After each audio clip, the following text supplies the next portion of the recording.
قرآن میں بعد میں آنے والے حالات بھی درج ہیں، لیکن اس طرح نہیں جیسے کہ پچھلے حالات درج ہیں۔ اس کے لیے ذرا ان ڈیپتھ پونڈرنگ اوور، غور و فکر اور تدبر کی ضرورت ہے۔ وَحُكْمُ مَا بَيْنَكُمْ، اور جتنے اختلافات تمہارے اندر پیدا ہوں گے تا قیام قیامت، ان سب کا فیصلہ بھی اس کتاب میں موجود ہے۔ وَهُوَ حَبْلُ اللَّهِ الْمَتِينُ وَهُوَ الذِّكْرُ الْحَكِيمُ، یہی تو ہے وَهُوَ الصِّرَاطُ الْمُسْتَقِيمُ، سیدھا راستہ اور کون سا؟ یہ قرآن کی ہے۔ ہر رکعت میں کہتے ہو اہدنا الصراط المستقیم، اور قرآن دیا ہوا ہے اس پر غور نہیں کرتے۔ عجیب تماشا ہے ہمارا، نماز کی ہر رکعت میں اہدنا الصراط المستقیم، اور حضور فرمایا وہ ہوا الصراط المستقیم، صراط المستقیم یہ قرآن ہی تو ہے، الذکر الحکیم یہ قرآن ہی تو ہے، وہو حبل اللہ المتین، اور یہی ہے اللہ کی مضبوط رسی۔ آپ نے قاری صاحب سے وہ آیات سنی سورہ آل عمران کی، واعتصموا بحبل اللہ جميعا ولا تفرقوا، اللہ کی رسی کو مضبوطی سے مل جل کر تھامو اور تفرقے میں مبتلا نہ ہو۔ تفرقہ ہوگا تو کیا ہوگا؟ تمہاری ہوا اکھڑ جائے گی۔ آج آپ کو معلوم ہے دول عرب اگر یہ یکجا ہو جائیں، ایک دن کے لیے اسرائیل قائم نہیں رہ سکتا، امریکہ نہیں، امریکہ کا باپ اسے قائم نہیں رکھ سکتا۔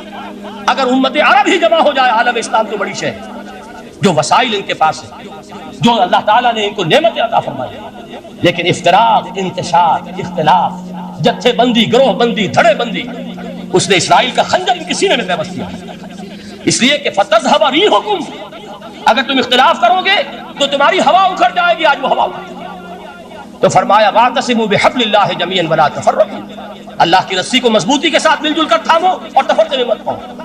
السلام علیکم ناظرین، ڈاکٹر یسوع احمد کے مزید بیان سننے کے لیے ہمارے یوٹیوب چینل کو سبسکرائب کریں، لائک کریں اور بیل آئیکن پریس کریں۔ حضور فرما رہے ہیں وہ اللہ کی رسی کون سی؟ ہوا حبل اللہ المتین، یہی قرآن ہے اللہ کی مضبوط رسی۔ علامہ اقبال نے کیا خوب کہا ہے، علامہ اقبال نے قرآن اور حدیث کے حقائق کو جس طریقے سے اشعار کا جامع پہنایا ہے، وہ تو خود کہتے ہیں گوہر دریائے قرآن سفتام، میں نے قرآن مجید کے دریا سے موتی نکال کر اپنے اشعار کے اندر میں نے چن دیے، میرا کام اور کچھ نہیں ہے۔ موتی کوئی بھی غواص پیدا نہیں کرتا دریا کی گہرائی سے نکالنا، یہ میری حکمت نہیں ہے جو میرے اشعار میں ہے، یہ میں نے قرآن مجید کے دریا میں غوطہ زنی کر کے اس سے یہ موتی نکالی، گوہر دریائے قرآن سفتام۔ اب دیکھیے اسی حدیث کے اس ٹکڑے کو کیسے شعر میں لائے ہیں، از یک آئینی مسلمان زندہ است، پیکرے ملت سے قرآن زندہ ہست۔ مسلمان کی زندگی تو ایک آئین کے بدولت ہے، یہ آئین قرآن، جو کہا تھا کبھی قائد اعظم مرحوم نے جب پوچھا گیا تھا کہ آپ کے پاکستان کا دستور کیا ہوگا، کیا فرمایا تھا؟ یاد کیجیے کہ ہمیں کسی نئے دستور کی ضرورت نہیں، ہمارا دستور 1400 برس پہلے طے ہو چکا ہے۔ یہ ہماری بدقسمتی ہے جو کچھ کہا تھا قائد اعظم نے، God has given us a golden opportunity to prove our worth as architects of a new state and let it not be said that we didn't prove equal to the task۔ میں معذرت کے ساتھ عرض کروں گا کہ واقعہ یہ ہے کہ ہم اس کے equal to the task ثابت نہیں ہوئے۔ قائد اعظم کا دیا ہوا پاکستان آج دنیا میں موجود نہیں ہے، اس کا ایک حصہ اپنے نام سے دستبردار ہو کر بنگلہ دیش بن چکا ہے، اس نے اپنی تاریخ کو خیر بات کہہ دیا، حالانکہ مسلم لیگ کی جنم بھومی ڈھاکہ ہے، 1906 میں ڈھاکہ میں مسلم لیگ نے جنم لیا، اور اگر وہ صرف ہم سے علیحدہ ہوتا یہ اکیلا صدمہ ہوتا، لیکن یہ کہ اس نے جب نام بدلا ہے در حقیقت اس نے اپنے تاریخ سے، اپنے پس منظر سے استعفیٰ دیا۔ یہ ہمارا دوہرا ہمارے لیے صدمے کی بات ہے۔ کیا 2 یمن موجود نہیں ہے؟ ان میں سے کوئی ایک بھی اپنا نام چھوڑنے کو تیار ہوگا؟ کیا 2 جرمنی دنیا میں موجود نہیں ہے؟ کوئی ایک بھی ان میں سے اپنا نام چھوڑے گا؟ کیا 2 کوریا نہیں ہے؟ 2 ویتنام نہیں ہے؟ تو کیا 2 پاکستان نہیں ہو سکتے تھے؟ ہو سکتے تھے۔ میں یہ کہا کرتا ہوں کہ یہ گہرا صدمہ ہے علیحدگی، اور دوہرا صدمہ ہے، اور اس سے کہیں زیادہ بڑا کہ انہوں نے اپنا نام بدل دیا، اپنی آئیڈینٹی چینج کر دی، انہوں نے وہ نام اپنے ماتھے سے اتار کر خلیج بنگال کے اندر دبو دیا۔ یہ بہت بڑی سزا ہے جو ہمیں ملی ہے۔ کیوں ملی ہے؟ کہ ہم نے 25 برس تک اس قائد جس کو کہا تھا کہ وہ ہمارا آئین ہے، اس کو آئین نہیں بنایا۔ ہم نے دنیا کے سامنے جھولیاں پساری، ہم نے طرح طرح کے نظاموں کو آزمایا، لیکن اس قرآن کی طرف پیش قدمی نہیں کی۔ اللہ تعالیٰ ڈھیل دیتا ہے لیکن سزا بھی بہت سخت ہوتی ہے۔ ان بطش ربک لشدید، وہ ہم پر کوڑا برسا ہے۔ تاریخ انسانی کی عظیم ترین شکستوں میں سے ایک شکست ہے کہ جو ہمارے ماتھے پر کلنک کے ٹیکے کی طرح موجود ہے۔ اللہ کرے کہ آئندہ یہ تاریخ اپنے آپ کو نہ دہرائے، لیکن میں عرض کر دیتا ہوں آپ سے، جو ہمارے لچھن ہیں، جو ہمارا طرز عمل ہے، جو ہمارے لیل و نہار ہے، جو ہمارا انداز ہے، اللہ کے دین کا استہزاء اور تمسخر، جس طرح اللہ کے ساتھ مذاق ہم کر رہے ہیں، اس کا شاید اس سے بھی کہیں زیادہ برا نتیجہ نکلے۔ اللہ مجھے اور آپ کو اور ارض مقدس پاکستان کو اس انجام سے بچائے، لیکن اس کے لیے کام کرنا ہوگا۔ صرف کہنے سے بات نہیں بنے گی، کمر کسری ہوگی، ہمت جو ہے پھر انسان کو اثر نو، ایک نئی تعمیر، ایک عزم، ایک ہاتھ میں قرآن اور ایک میں تلوار لے کر یہ امت پھر دوبارہ میدان میں آئی۔ بہرحال عرض یہ کرنا تھا، اقبال کہتا ہے از یکائنی مسلمان زندہ است، پے کرے ملت قرآن زندہ است، ماں ہما خاک و دل آگاہ اوست، اعتصامش کن کہ حفظ اللہ اوست، تامو اس کو مضبوطی کے ساتھ حفظ اللہ یہی قرآن ہے۔ یہ یک آئینی اور پیکر قرآن کی زندگی، پیکر ملت کی زندگی جو ہے اس قرآن کی بدولت ہے۔ تو حضور نے کیا فرمایا؟ فتنے سے بچنے کا راستہ کون سا ہے؟ کتاب اللہ فیہ نبأ ما قبلکم وخبر ما بعدکم وحکم ما بینکم وہو الصراط المستقیم وہو حبل اللہ المتین وہو الذکر الحکیم۔ ایک 3 جملے اور سن لیجئے۔ هو الذی لا یشبع منہ العلماء ولا یخلق عن کثرت الرد۔ یہ قرآن وہ شے ہے جس سے اہل علم کبھی سیر نہ ہو سکیں گے، ولا تنقضی عجائبہ، اس کے عجائب کبھی ختم نہیں ہوں گے۔ یہ ہیروں کی وہ کان نہیں ہے کہ جو کبھی خالی ہو جائے کہ سارے ہیرے نکل چکے ہیں، اب مزید ہیرے نہیں ہیں، نہیں، علم اور حکمت کے ہیرے اور ہدایت اور حکمت کے موتی اس میں سے ابد الآباد تک نکلتے ہیں۔ ضرورت صرف کھودنے کی ہے، میں نے وہ لفظ استعمال کیا تھا۔ آج کا قرآن کھودنا ہوگا، آج کی ہدایت اس قرآن سے نکالنی ہوگی۔ قرآن جب نازل ہوا آن دی سرفیس، بالکل ظاہر وہ تھی اس کی ہدایت جو اس دور کے لیے ضروری تھی۔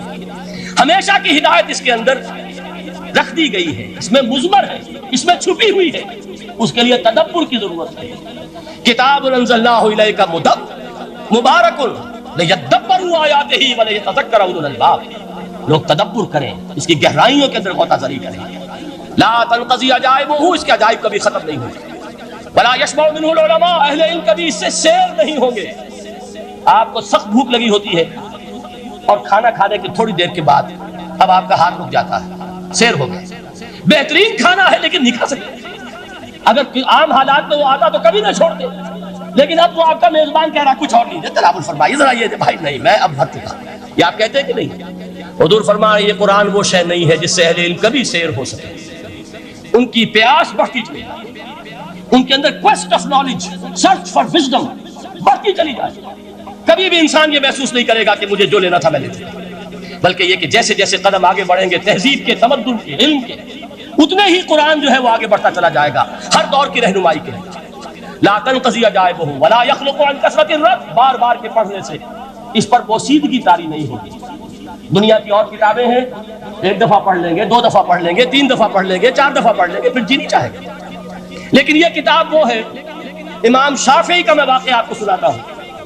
وہ یہ کہتے ہیں کہ ایک مرتبہ میرے ذہن میں یہ سوال آ گیا کہ اجماع کے لیے بھی قرآن مجید میں کوئی سند ہے، دلیل ہے؟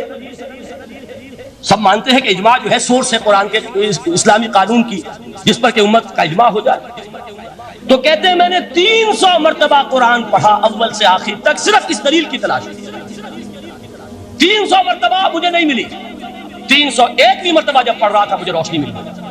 وہ یبتغی غیر سبیل المؤمنین کے جو الفاظ آئے ہیں، نولہ ما تولی ونصلہ جہنم، جو کوئی شخص مسلمانوں کے راستے کو چھوڑ کر کوئی اور راستہ اختیار کرے گا ہم اسے اسی کے حوالے کر دیں گے اور جہنم میں پہنچا دیں گے۔ معلوم ہوا مسلمانوں کا جس پر اجماع ہو جائے اس کو بھی ایک سند حاصل ہے، یہ مسلمانوں کا مجمع علیہ ایک راستہ ہے، اس کو بھی ایک سند اور دلیل کی حیثیت حاصل ہے۔ لن تزولا قدم ابن آدم، حضور نے خبر دی ہے ابن آدم کے قدم ہل نہیں سکیں گے۔ جیسے مجرم کھڑا ہوتا ہے کٹہرے کے اندر، اس کٹہرے میں سے ہل نہیں سکو گے حتی یسأل عن خمس، جب تک کہ 5 چیزوں کا حساب نہ لے لیا جائے۔ وہ 5 چیزیں کیا ہیں؟ کان کھول کر سنیے۔ عن عمرہ فیما افناہ، عمر کا حساب دو، یہ 80 برس اور 70 برس ہم نے تمہیں دنیا میں دیے، کہاں ضائع کیے؟ وعن شبابہ فیما ابلاہ، اور خاص طور پر جوانی کا دور، امنگوں کے دن، ولولے ہوتے ہیں، قوت ہوتی ہے، توانائی ہوتی ہے، آدمی چلتے ہوئے زمین پر پاؤں مارتا ہے، قوت جو ہے وہ اپنا اظہار چاہتی ہے۔ یہ جوانی کہاں گلائی؟ حساب دو، ایک ایک لمحے کا حساب دو۔ وہاں مالہ من این اکتسبہ وفیما انفقہ، ایک ایک پائی کا حساب دو، مال کا کہاں سے کمایا تھا، حلال سے کہ حرام سے، اور کہاں خرچ کیا تھا، گل چھروں میں، عیاشیوں میں۔ یا نیکی کے کاموں میں، ادائے حقوق میں، اللہ کے دین کے لیے؟ 4 سوال ہو گئے، 2 زندگی کے بارے میں، ایک زندگی پوری بحیثیت مجموعی کہاں کس کام میں لگائی، اور خاص طور پر شباب کا دور کہاں لگایا۔ 2 سوال مال کے بارے میں، کمایا کہاں سے، حلال سے کہ حرام سے، جائز سے کہ ناجائز سے، خرچ کہاں کیا۔ اور آخری سوال وَعَمَّا عَمِلَ فِيمَا عَلِمَ، جو علم حاصل کیا تھا اس میں عمل کتنا کیا۔ علم کے انبار لگاتے چلے گئے اور عمل کے آغاز کی بھی نوبت نہ آئی۔ یہ علم جو ہے یہ اس روز سب سے بڑا وبال بن جائے گا۔ اتنا علم اور عمل کچھ نہیں، بجائے کہ کریڈٹ کا ذریعہ بنے یہ الٹا ڈیبٹ کا کھاتا بن جائے۔ یہ جواب دہی کا احساس ہے کہ جس کی وجہ سے انسان کی ٹریجڈی جو ہے وہ دوہری ہے۔ کوئی حیوان اتنے بوجھ تلے نہیں، مشقت کی، محنت کی، اس زندگی میں ختم ہوئے، اس کے بعد کوئی محاسبہ نہیں۔ اس کو بھی غالب نے خوب کہا ہے کہ اب تو گھبرا کے یہ کہتے ہیں کہ مر جائیں گے، اور مر کے بھی چین نہ پایا تو کدھر جائیں۔ یہ ہے وہ ہیومن ٹریجڈی۔ اب میں آپ کو توجہ دلانا چاہتا ہوں، ایک تو گوتم بدھ کا فلسفہ، اس کے فلسفے کا مین تھیم یہ ہے سروم دکھم، all is pain, all is suffering۔ اور اس نے جو بھی اپنی محنت کی یہ تو اللہ ہی بہتر جانتا ہے کہ اسے بعد میں ملا کیا اور کیا نہیں ملا۔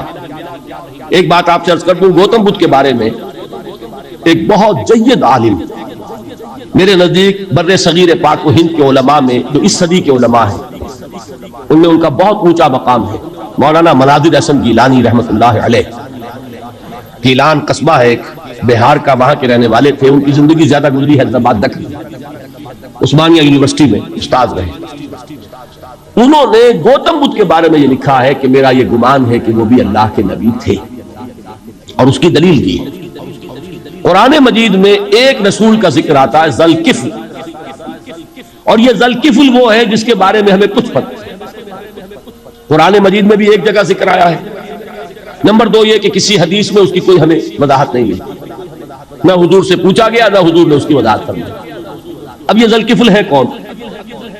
تورات میں جو نبیوں کے نام آتے ہیں ان میں سے کسی نبی کا نام ذوالکفل کے آس پاس نہیں بنتا کہ یہ سمجھا جائے کہ یہ اس نام کی بگڑی ہوئی یا بدلی ہوئی شکل بن گئی ہے۔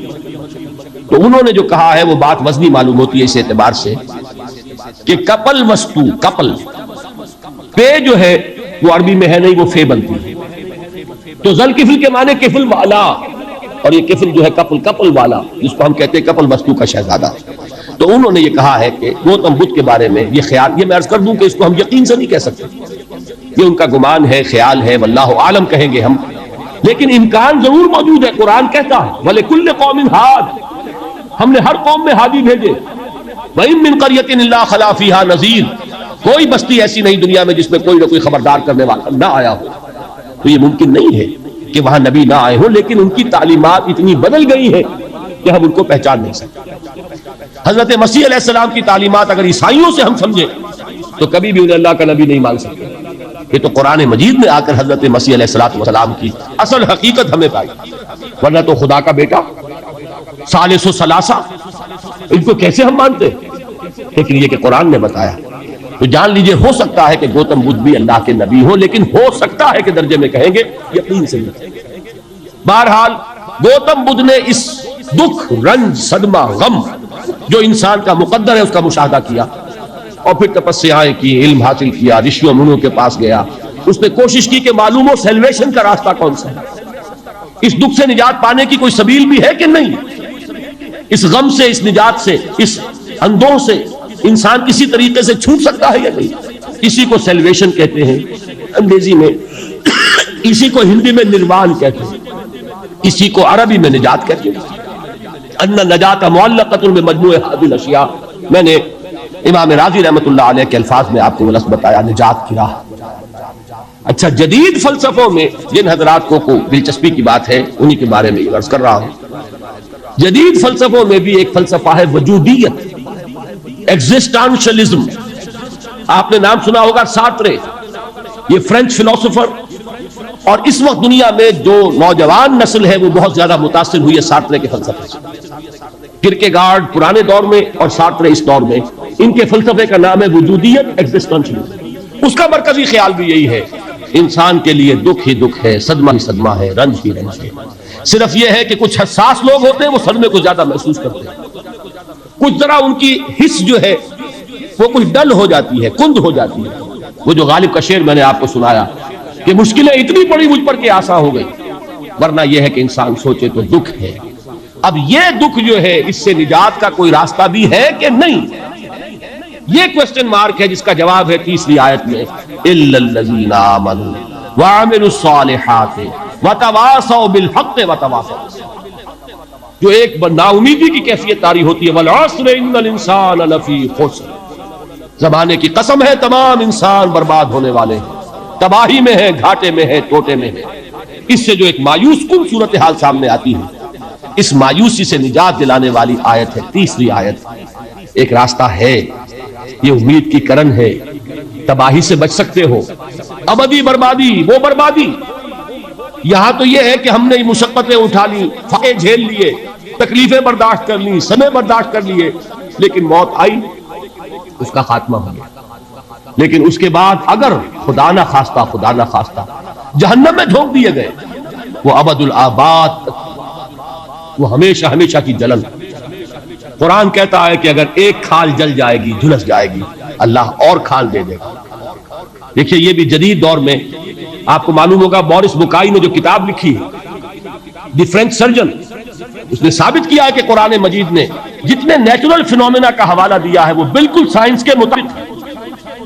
آج ہمیں یہ معلوم ہے کہ حس جو ہے وہ صرف کھال میں ہوتی ہے، کھال حساس ہوتی ہے، کھال اتر جائے نیچے جو ہے گوشت جلے گا، آپ کو تکلیف نہیں ہوگی۔ معلوم قرآن نے کہا ہے کہ جب کھالیں ان کی جھلس جائیں گی ہم نئی کھال دے دیں گے، تاکہ وہ سوزش جو ہے، وہ جلن کا احساس برقرار ہے، وہ ختم ہونے لگا۔ حالانکہ اس کی ضرورت نہیں ہے، اگر اندر کا گوشت بھی حس والا ہوتا تو پھر کھال دوبارہ عطا کرنے کی ضرورت نہیں ہے، گوشت جلے گا، اس سے بھی جلن کا اور سوزش کا احساس ہو جائے گا۔ لیکن قرآن کہتا ہے کہ نہیں، کلما نضجت جلودہم بدلنا لہم جلودا غیرہا، جب ان کی کھالیں جھلس جائیں گی، جل جائیں گی، ہم ان کی کھالیں بدل دیں گے تاکہ وہ سوزش برقرار ہو۔ ثم لا يموت فيها ولا يحيا، پھر نہ وہ اس میں جی سکے گا نہ مر سکے گا، نہ زندوں میں ہوگا نہ مردوں میں ہوگا۔ موت کو پکارے گا، کاش کہ موت آ جائے جو مجھے اس مشقت سے اور مشکل سے چھٹکارا دلا دے۔ وہ موت جس سے اس وقت ہم بھاگتے ہیں، اگر خدا نہ خواستہ اس جہنم میں جھونکے گئے تو پھر موت کو پکاریں گے اور موت نہیں آئے گی۔ اس عذاب سے، اس ابدی ناکامی سے، اس خسران سے، اس ابدی ہلاکت سے بچنے کا کوئی راستہ ہے؟ وہ جو میدان حشر میں پکاریں گے لوگ، این المفر، کوئی جائے فرار ہے، کوئی جائے پناہ ہے؟ وہ جائے فرار، وہ جائے پناہ اس دنیا میں اللہ نے ہمیں عطا فرمائی، اسی کا نام صراط مستقیم ہے۔ الا الذین آمنوا وعملوا الصالحات وتواصوا بالحق وتواصوا بالصبر، ایک راستہ ہے۔ لیکن اس کے علاوہ معین شخص ہوگا دجال، یہ معین شخص جو دجال ہوگا، اس کے بارے میں بھی ایک تو بالکل متفق علیہ چیزیں ہیں۔ نمبر ایک کہ وہ شخص ہے، قطعی ہے، یقینی ہے، اس کا حلیہ بھی حضور صلی اللہ علیہ وسلم نے احادیث کے اندر بیان کیا ہے۔